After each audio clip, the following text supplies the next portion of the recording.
नमस्कार तपाईँ सबैलाई। कोरोनाले यो संसार आक्रान्त भइरहेको छ। यति बेला संसारमा 30 लाखभन्दा बढी मान्छेहरू कोरोनाको चपेटामा परिसक्नु भएको छ भने थुप्रै मान्छेहरूले 2 लाख हाराहारीमा मान्छेहरूले ज्यान गुमाइसक्नु भएको छ। अमेरिका निकै प्रताडित बनेको छ भने तपाईँ हामी पनि कोरोनासँग सङ्घर्ष गरिरहेका छौँ, कोरोनासँग जुधिरहेका छौँ। जतिखेर तपाईँ हामीलाई खाना चाहिएको छ, जति बेला तपाईँ हामीलाई सान्त्वना चाहिएको छ, जति बेला तपाईँ हामीलाई तिम्रो पक्षमा बोलिदिने हामी छौँ, तिम्रो पक्षमा उभिदिने हामी छौँ भन्ने एउटा राजनेता चाहिएको छ, त्यति बेला यो देशमा आदिम साम्यवादी युग फर्काउने 104 वर्षीय जहानिया राणा शासनलाई फर्काउने जस्ता अभिव्यक्तिहरू आइरहेका छन्। तत्कालीन राजा सुरेन्द्रको मौका छोपेर सुरेन्द्रको सन्काहापना प्रवृत्तिलाई देखेर त्रिशुलीबाट हाम फाल्नेदेखि लिएर धरहराबाट हाम फाल्ने एउटा कुख्यात तानाशाह जङ्गबहादुरले जसरी सुरेन्द्रको इस्तेमाल गरेका थिए, सुरेन्द्रको प्रयोग गरेका थिए, ठिक तिनै शब्दहरू आज महेश बस्नेतले प्रयोग गरिरहेका छन्।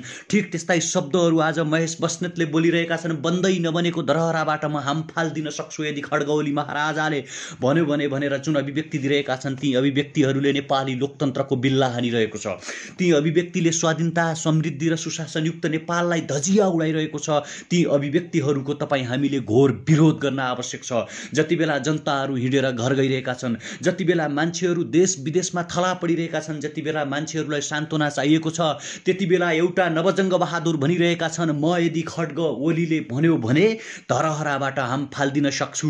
मेरो चुनौती छ महेश बस्नेतलाई। त्यो एउटा जमाना थियो जति बेला मान्छेहरू राजा महाराजाको जिहजुरी गर्थे, पूजा गर्थे, तर आज जमाना र दिनहरू ती छैनन्। आज संसारको हरेक कुनामा बसेर मान्छेले खबरदारी गर्न सक्ने भएका छन्। संसारको हरेक कुनामा बसेर मान्छेले बोल्न सक्ने भएका छन् कि कसैले आफूलाई अब जङ्गबहादुरको उत्तराधिकारी ठान्छ भने, कसैले आफूलाई अब जङ्गबहादुरको एउटा छाया ठान्छ भने त्यो परिकल्पना नेपाली जनता, नेपाली युवाले पुरा हुन दिन सक्ने छैनन्।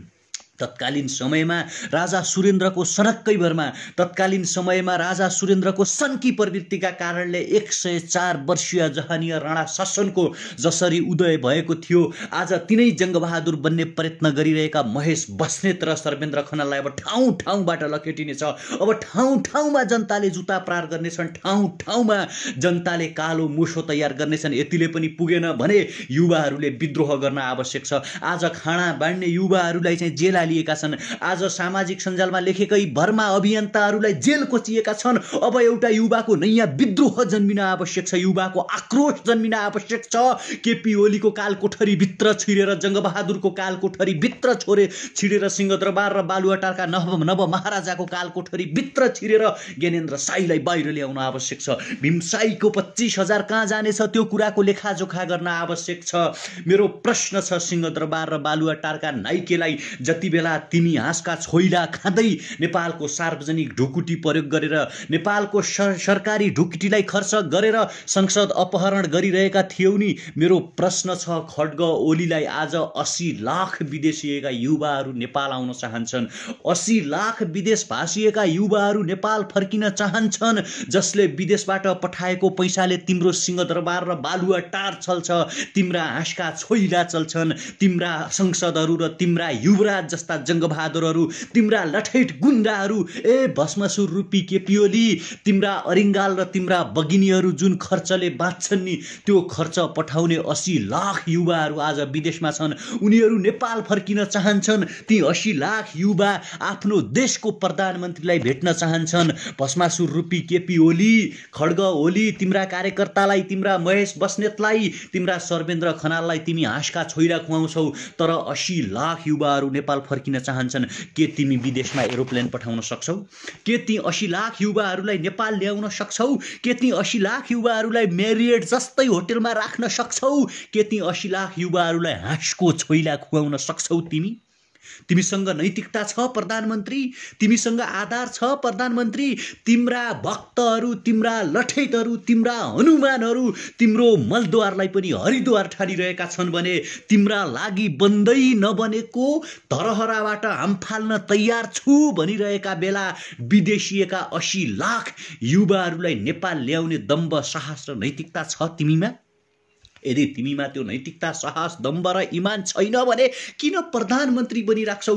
पदका लागि जे पनि गर्न तयार हुने खड्ग ओलीलाई अब हामी हाम्रो देशको प्रधानमन्त्री मान्न सक्दैनौँ। कसरी मान्न सक्छौँ? जति बेला हामीलाई खाना चाहिएको थियो, जति बेला मान्छेहरू हिँडेर घर गइरहेका छन्। आज तिम्रो अध्यादेशले नेपाली राजनीतिमा गलत प्रवृत्तिको प्रवेश गरेको छ।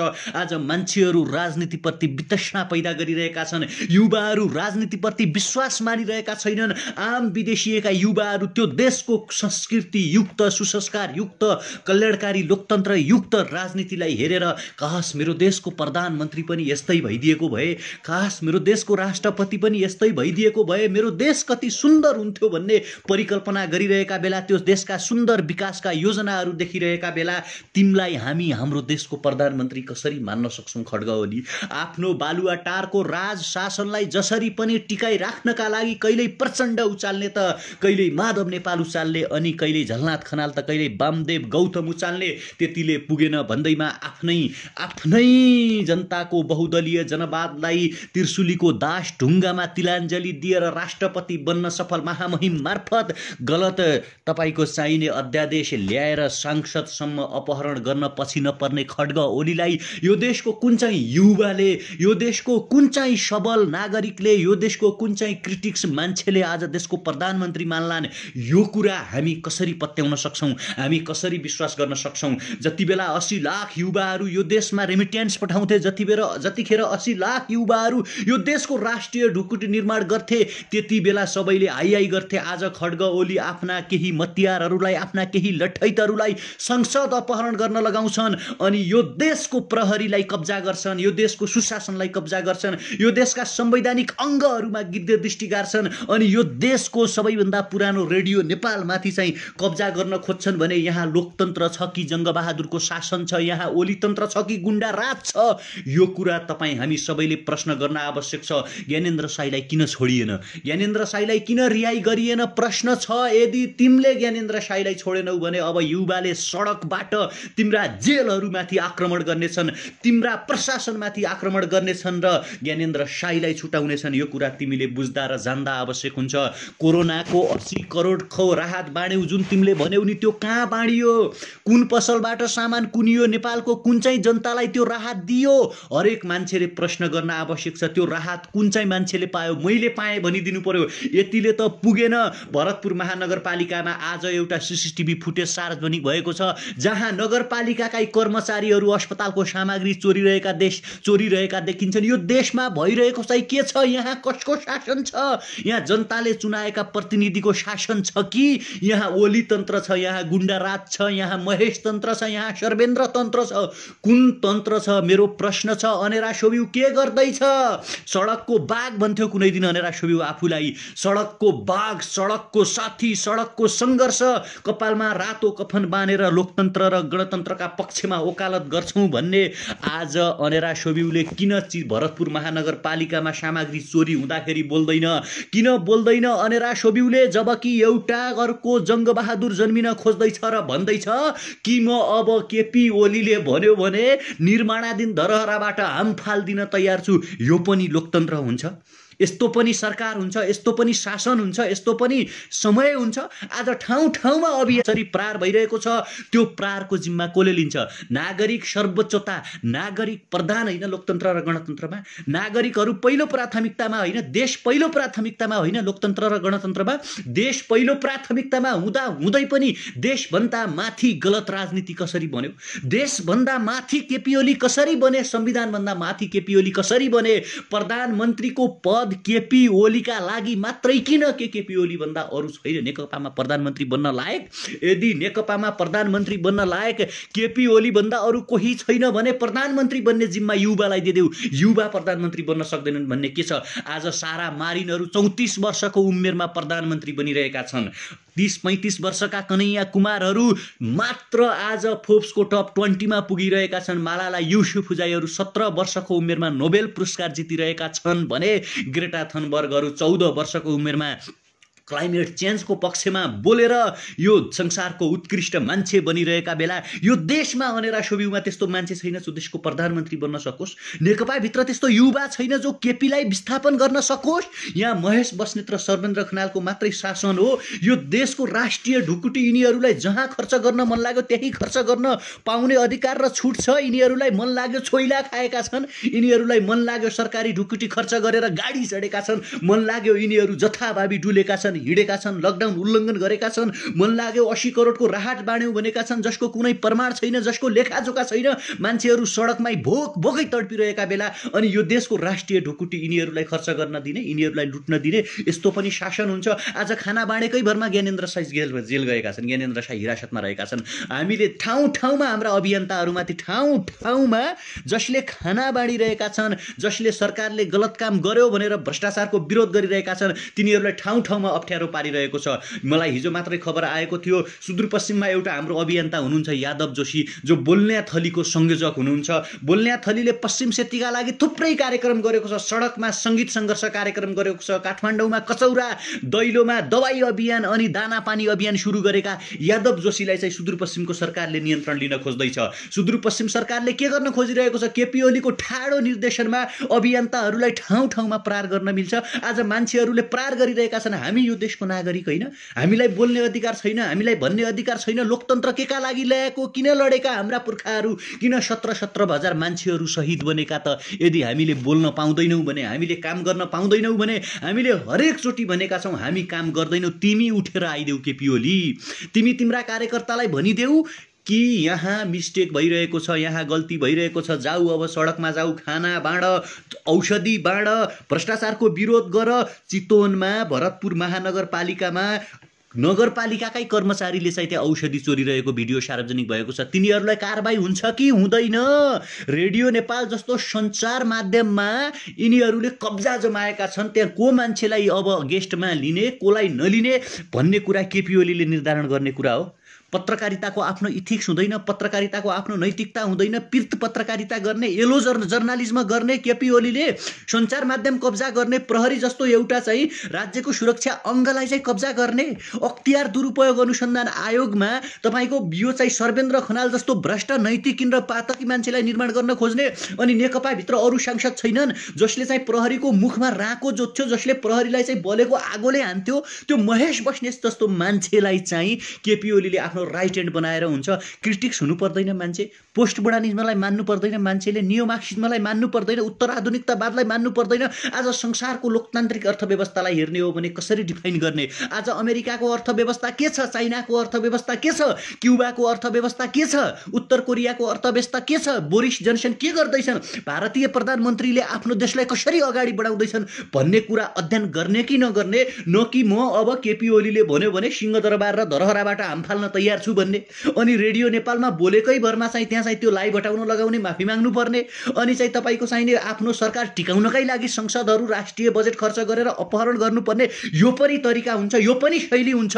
त्यसकारण तिमीहरू जहिले पनि गद्दार थियौ, तिमीहरू कहिल्यै कम्युनिस्ट थिएनौ, तिमीहरूले कहिल्यै राज्यका बारेमा सोचिरहेका छैनौ। अब राज्यका बारेमा सोच्ने युवाहरूले सशक्त हस्तक्षेप गर्न आवश्यक छ। मैले हरेकचोटि भनेको छु, सडकमा अब युवाहरूको विद्रोहको गीत बज्न आवश्यक छ, सडकमा युवाका मुठ्ठीहरू उचालिन आवश्यक छ, सडकमा कपालमा रातो कफन बाँधेर उत्रिन आवश्यक छ कि अब सेतो कात्रो लिएर, सेतो कात्रो सडकमा बोकेर खड्ग ओली र उसको मृत सरकारका विरुद्धमा शङ्ख फुक्न आवश्यक छ, यो उद्घोष गर्न आवश्यक छ कि सरकार बिना पनि सडक चल्दो रहेछ, सरकार बिना पनि जनता चल्दा रहेछन्। मुटुमा नेपाल बोकेर, मुटुमा नैतिकता बोकेर, मुटुमा इमान बोकेर, मुटुमा राष्ट्रवाद बोकेर, मुटुमा देश बोकेर यदि तपाईँ हामी हिँड्ने हो भने हामी चाँडै परिवर्तन गर्न सम्भव हुन्छौँ। मैले हरेकचोटि भनेको छु, ठाउँ ठाउँमा अभियन्ताहरूमाथि प्रहार भइरहेको छ, ठाउँ ठाउँमा मान्छेहरूलाई काम गर्न दिइरहेका छैनन्। पश्चिम सेती परियोजनाका लागि सडकमा सङ्गीत सङ्घर्ष गर्नेदेखि काठमाडौँमा कसौरा अभियान सञ्चालन गर्ने यादव जोशीहरूलाई चाहिँ आज त्यहाँ रोकिएको छ, काम गर्न दिएको छैन। यसको जिम्मा कसले लिन्छ?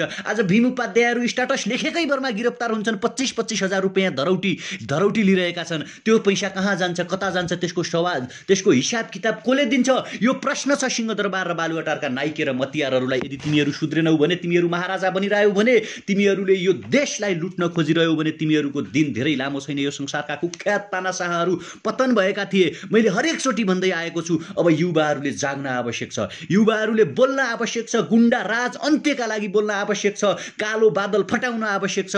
कोही नयाँ जङ्गबहादुर यदि बन्न खोज्छ भने, कोही नयाँ पञ्चायतीको नाइके यदि बन्न खोज्छ भने युवाले त्यो हुन दिने छैनन्। युवाहरूले सिंहदरबार र बालुवाटार कब्जा गर्नेछन्। सडकमा युवाहरूका राता आवाजहरू देखिरहेछन्, गर्बिला मुठ्ठीहरू देखिनेछन्। म प्रण गर्न चाहन्छु, हामी हाम्रो शरीरमा अन्तिम थोपा रगत रहुन्जेल, एक मुठी अन्तिम सास रहुन्जेल अन्याय र अत्याचारको विरुद्धमा बोल्नेछौँ, ओली तन्त्रको विरुद्धमा बोल्नेछौँ, भष्मासुर प्रवृत्तिको पक्षमा बोल्नेछौँ। जसरी ओली तन्त्रले आज संवैधानिक अङ्गहरूमाथि कब्जा गर्न खोजिरहेको छ, जसरी ओली तन्त्रले आज मिडियामाथि कब्जा गर्न खोजिरहेको छ, जसरी ओली तन्त्रले आज नेपालका हरेक नागरिकहरूको आवाजमाथि चाहिँ बन्देज लगाउन खोजिरहेको छ, कलमहरू भाँच्न खोजिरहेको छ, आवाजहरूमाथि प्रहार गर्न खोजिरहेको छ, त्यसका विरुद्धमा तपाईँ हामीले एकजुट भएर आवाज उठाउन आवश्यक छ। ओली तन्त्रका दिन अब धेरै छैनन्। ओली तन्त्र अति गर्यो भने खती हुन्छ भन्ने नेपाली एउटा उखान जुन छ, त्यो उखानलाई नेपाली युवाहरूले चरितार्थ हुन दिनेछन्। अति गर्नेका विरुद्धमा, अत्याचार गर्नेका विरुद्धमा हामी सशक्त आवाज उठाउनेछौँ। एउटा नयाँ विद्रोह जन्माउनेछ र सिंहदरबार र बालुवाटार युवाको पन्जाभित्र रहनेछ। जति बेला तिमीहरूलाई न भाग्ने ठाउँ भेटिनेछ, न लुक्ने ठाउँ भेटिनेछ। भागेर कहाँ जाउला महाराज, यो देशका जनताले तिम्रा दाना पानीका निम्ति त कर तिरे। तिमीले मृगौलाको उपचार गर्यौ, जनताले केही भनेन। तिमीले सिंहदरबार र बालुवाटारका मुखिया भ्रष्टाचारीका नाइकेलाई बचायौ, जनताले केही भनेनन्। ओम्नी ग्रुपका मालिकसँग तिम्रो साँठगाँठ भयो, जनताले केही भनेनन्। गोकुल बास्कोटा तिम्रा प्रिन्सलाई चाहिँ तिमीले बचायौ, जनताले केही भनेनन्। 4-4वटा हेलिकप्टरमा केक बोक्यौ, जनताले केही भनेनन्। तर जनताको मुखमाथि जब तिमी लगाम लगाउन खोज्छौ, जनताका आवाजहरूलाई जब तिमी बन्देज पार्न खोज्छौ, जब युवा अभियन्ताहरूलाई जेलका चिसा छिडीमा तिमी फसाउन खोज्छौ, सडाउन खोज्छौ, तब युवाहरू मान्दैनन् भन्ने कुरा तिमीलाई पनि थाहा होला खड्गओली। तिम्रो अत्याचारका विरुद्धमा, तिम्रो अतिशयोक्तिका विरुद्धमा, तिम्रो जङ्गबहादुर प्रवृत्तिका विरुद्धमा युवाहरू विद्रोही मुट्ठी लिएर आउनेछन्। युवाहरू क्रान्ति बोल्नेछन्, युवाहरू सशक्त प्रतिकार गर्नेछन्। तिमीलाई तिम्रै सिंहदरबार र बालुवाटारबाट च्युत गरिनेछ, तिमीलाई तिम्रै सिंहदरबार र बालुवाटारबाट चाहिँ लखेटिनेछ। त्यति बेला न तिम्रो भाग्ने ठाउँ भेटिनेछ, न तिम्रा सन्ततिहरू, न तिम्रा भष्मासुरी चेलाहरू तिमीलाई बचाउन सक्नेछन्। यो कुरा तिमीले याद गर्दा हुन्छ। जति बेला मैले हरेकचोटि भनेको छु, हामीलाई खाना चाहिएको थियो, हामीलाई बास चाहिएको थियो, हिँड्ने ठाउँ चाहिएको थियो, डुल्ने ठाउँ चाहिएको थियो, मान्छेहरू तिम्रो पक्षमा हामी छौँ भन्ने एउटा चाहिँ सरकार चाहिएको थियो। त्यति बेला तिमी संसद अपहरण गर्नमा बिजी भयौ, त्यति बेला तिमी रेडियो नेपाल कब्जा गर्नमा बिजी भयौ, त्यति बेला तिम्रा कार्यकर्ताहरू भरतपुर महानगरपालिकामा सामान चोर्नमा व्यस्त भयो भने, अनि यो देशमा सरकार छ भनेर कसैले भन्छ सरकार इज इक्वल टु मृतालय, सरकार इज इक्वल टु चिहान भनिरहेका छौँ। हामीले लकडाउनले गर्दाखेरि कात्रो लिएर आउन पाएका छैनौँ। कपालमा रातो कफन बाँधेर सेतो कात्रो हातमा बोकेर यदि काठमाडौँ युवाहरूले कब्जा गर्ने हो भने के हुन्छ? सदियौँदेखि शासक मनोविज्ञान बोकिरहेको काठमाडौँले, सदियौँदेखि शासक मनोविज्ञान बोकिरहेको यो देशको सिंहदरबार र बालुवाटारले जनतालाई ठगिरहेको छ। तपाईँ हामीलाई लुटिरहेको छ, तपाईँ हामीमाथि अन्याय गरिरहेको छ। 80 लाख युवाहरूको रेमिटेन्समाथि रजाइ गर्न लाज लाग्दैन तिमीलाई? अर्काको पसिनाको कमाई खाएर बाँच्न लाज लाग्दैन तिमीलाई? तिम्रो आय स्रोत के हो? केपी ओली इन्कम के हो? गफान्ने काठमाडौँमा तिम्रा करोडौँका महलहरू कसरी आए? तिम्रा युवराज गोकुल बास्कोटामा नैतिकता छैन? हिजो शेरबहादुर तामाङले रुँदै राजीनामा दिए, कृष्ण महराहरूलाई जेल पठाइयो, तर गोकुल बास्कोटा सामाजिक सञ्जालमा, गोकुल बास्कोटा टेलिभिजनमा अन्तर्वार्ता दिँदै आइरहेको छ। ओली बाहेक अरू कसैले यो देश बसाउन सक्दैन रे। ओली कुनै गडफादर होइन, ओली कुनै भगवान शिव होइन, ओली कुनै राम होइन जसले यो देशलाई बचाउन सक्छ। ओली एउटा सामान्य सन्की बौलाहा नागरिक हुन्, जसको सनकले यो देश अत्याचारतर्फ जाँदैछ, जसको सनकले यो देशका हरेक मान्छेहरूलाई पीडा भोग्दैछन्, जसको सनकले यो देशका हरेक अभियन्ताहरूले जेलको चिसो छिडीमा बसिराख्नु परेको छ, जसको सनकले आज नेपाल फर्किन खोज्ने हरेक युवाहरू नेपाल आउन सकिरहेका छन्। एउटा सन्की मान्छेलाई शासन सत्ता चलाउने छुट छैन। एउटा सनक बहादुरलाई, एउटा सन्कीलाई, एउटा कुख्यात तानाशाह बन्न खोज्ने उरन्ठ्याउलो प्रवृत्ति भएको मान्छेलाई सिंहदरबार र बालुवाटारको बास होइन,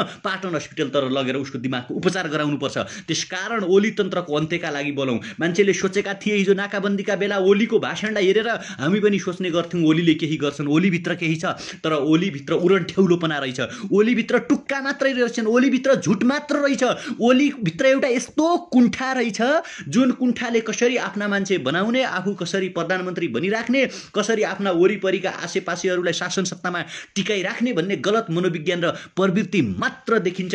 त्यसकारण ओलीको पतन युवाहरूको जित हो, ओलीको पतन भ्रष्टाचारको पतन हुनु हो, ओलीको पतन बेरोजगारीको अन्त्य हुनु हो, ओलीको पतन तपाईँ हामी आम नागरिकले स्वतन्त्रपूर्वक बोल्न पाउने अधिकारलाई स्थापित गर्नु हो। त्यसकारण ओली तन्त्रको विरुद्धमा तपाईँ हामीले सशक्त आवाज उठाउन आवश्यक छ।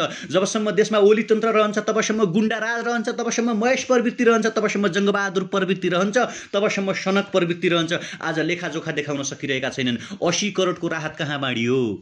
80 करोडको राहत बाँडियो कता? कसले पायो? कुन ठाउँमा दियो? के हो कम्युनिस्टपना भनेको? यही हो। अभियन्ताहरूलाई गिरफ्तार गर्नु कम्युनिस्टपना हो? ज्ञानेन्द्र साईलाई जेलको चिसो छिडीमा सडाउनु के अरे कम्युनिस्ट हो? यादव जोशीहरूले पश्चिम सेती परियोजनाका लागि बोल्ने थली मार्फत सङ्घर्ष गर्दै गर्दा उनीहरूलाई त्यहाँ रोकिनु, काम गर्न नदिनु कम्युनिस्टपना हो? भर्खरै अब सुनिँदैछ बजेट चाहिँ फेरि निर्माण गर्दैछन् रे। म बोल्ने थलीको एउटा चाहिँ त्यो कार्यक्रममा सधैँ एक्टिभली लागिराख्ने हुनाले पश्चिम सेती परियोजनाका लागि यदि बजेट छुट्याइएन भने अब सिंहदरबार र बालुवाटार कब्जा हुन्छ।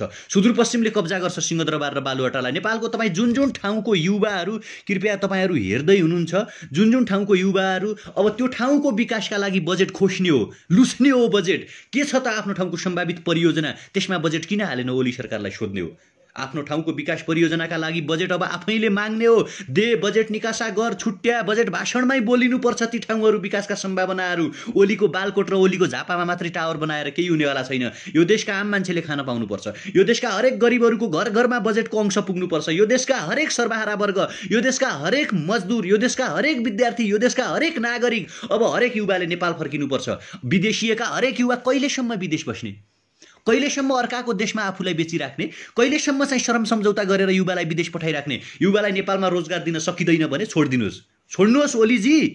किन बसिराख्नुपर्ने? देश तपाईँको मात्र हो।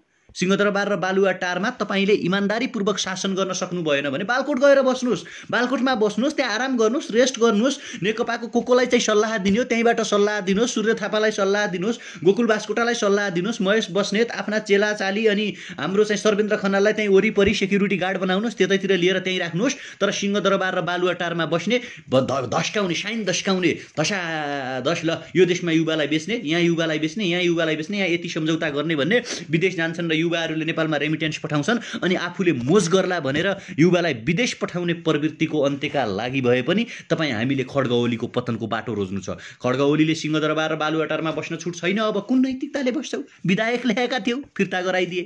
संसद अपहरण गर्यो, फिर्ता गराइदिए।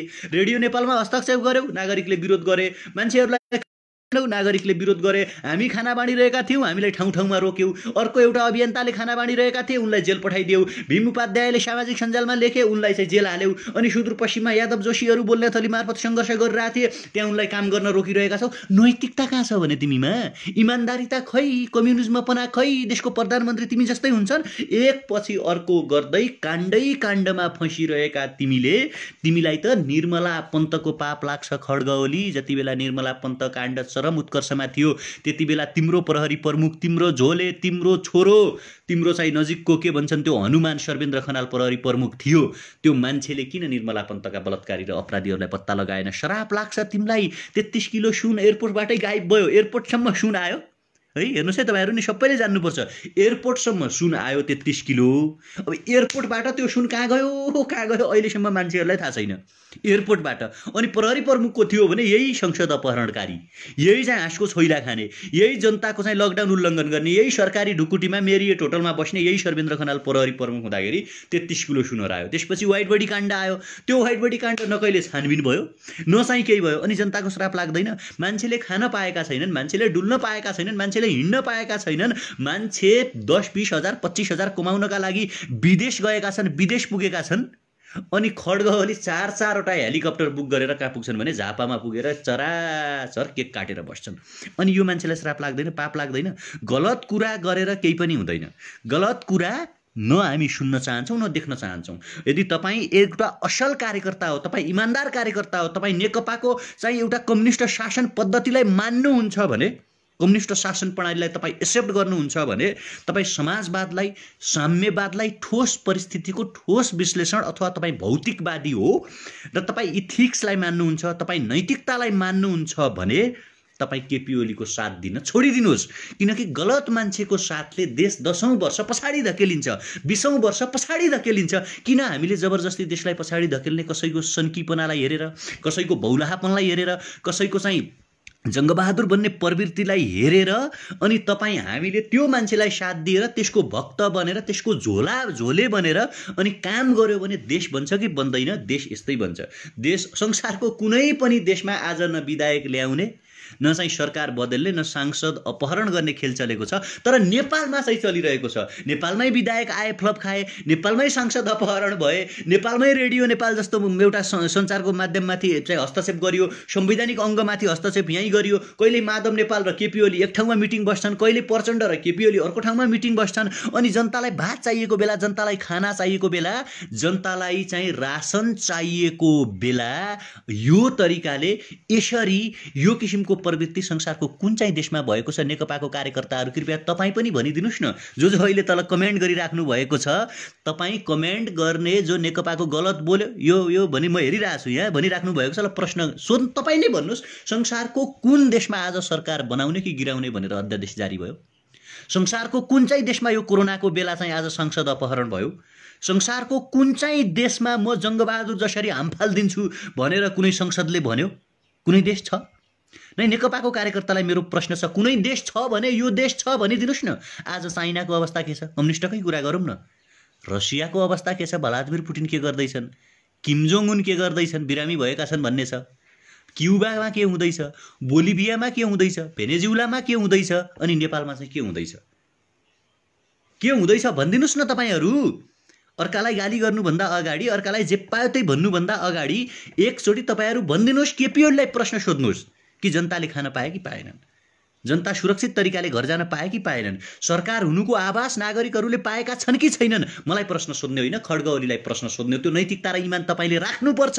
यदि तपाईँ मान्छे हो, तपाईँमा चेतना छ, तपाईँमा आलोचनात्मक चेत छ र तपाईँ देश र जनताका लागि सोच्नुहुन्छ, नागरिकका लागि सोच्नुहुन्छ भने यो प्रश्न सिंहदरबार र बालुवाटारका नाइकेलाई सोधिदिनुहोस्। भोलि केपी ओली यो देशमा रहलान् नरहलान्, तर यो देश त रहन्छ। तपाईँ हामी त यो देशमा रहन्छौँ। तपाईँ हामीले त सोच्नुपर्छ, तपाईँ हामीले त बाँच्नुपर्छ, तपाईँ हामीले त अगाडि बढ्नु पर्ला। अनि केपी ओलीको सनकका पछाडि सबैले सती जान सक्छ? केपी ओलीको सनकको पछाडि तपाईँ हामी आम नागरिकले जे हो त्यो अन्धभक्त भएर सही हो भनिदिने सुहाउँछ? स्विट हुन्छ यो कुरा? उपयुक्त छ उपयुक्त छ भने छ भनिदिनुहोस्। अनि बिना उपयुक्त कुराहरूलाई, गलत कुराहरूलाई, गलत नजिरहरूलाई, गलत अभ्यासहरूलाई चाहिँ तपाईँ हामीले एक्सेप्ट गरेर, तपाईँ हामीले स्वीकारेर राज्यलाई चाहिँ भटखलोमा जान दिने, जङ्गबहादुरको जस्तो चाहिँ कुख्यातीपनामातिर लगिदिने, भ्रष्टाचारीहरूलाई राज्यको मूल तन्त्रमा बस्न दिने, शर्मेन्द्र खनालहरूलाई चाहिँ दिनदहाडै सांसद अपहरण गरिदिने, आज ज्ञानेन्द्र साईहरूलाई जेल हालिएको छ। भोलि तपाईँ हामी सबैलाई गिरफ्तार गरेर के भन्छन् त्यो अज्ञात गरिदेलान्, बेपत्ता पारिदेलान्। अनि त्यो बेला कसले बोल्छ? कानुनी राज्य हुनुको आभास हुन्छ त्यति बेला। त्यसकारण तपाईँ हामीले सशक्त तरिकाले गलत कुराको विरोध गरौँ। ओली राजको अन्त्य हुन आवश्यक छ, गुण्डातन्त्रको अन्त्य हुन आवश्यक छ।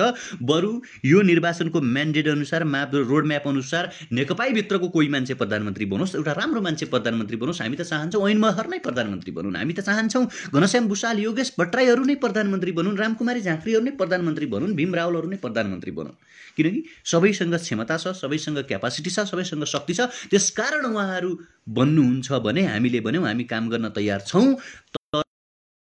गुण्डाराज, गलत अभ्यास, गलत नजिर, गलत क्रियाकलापको सशक्त विरोध गरौँ। मेरो सुदूरपश्चिममा चाहिँ हुनुहुन्छ बोल्ने थलीका संयोजक यादव जोशी, उहाँलाई नटगुङ्गाएर काम गर्न आग्रह गरेँ मैले। तपाईँ हामी एक ठाउँमा छौँ, सचेतनाको पक्षमा छौँ, सत्यको पक्षमा छौँ, न्यायको पक्षमा छौँ, इमान्दारिताको पक्षमा छौँ, देशको पक्षमा छौँ, नागरिकको पक्षमा छौँ। यो लहैमा लागेर, लहरमा लागि गरेको कुरा होइन। भित्री मनदेखि हामी नजाग्दासम्म, हामी नबोल्दासम्म, हामी नउठ्दासम्म, युवाहरूले विद्रोहका गीत नगाउँदासम्म, युवाहरूले स्वतन्त्रताका गीत नगाउँदासम्म, युवाहरूले न्यायका गीत नगाउँदासम्म, युवाहरूले विकासका गीत नगाउँदासम्म यी रोगी, बुढा, यी भ्रष्ट, पातकी, गलत मनोविज्ञान, अपहरण, भ्रष्ट मनोविज्ञानका मान्छेहरूले तपाईँ हामीमाथि शासन गर्नेछन्, तपाईँ हामीलाई गलत बाटोतर्फ दौडाउनेछन्।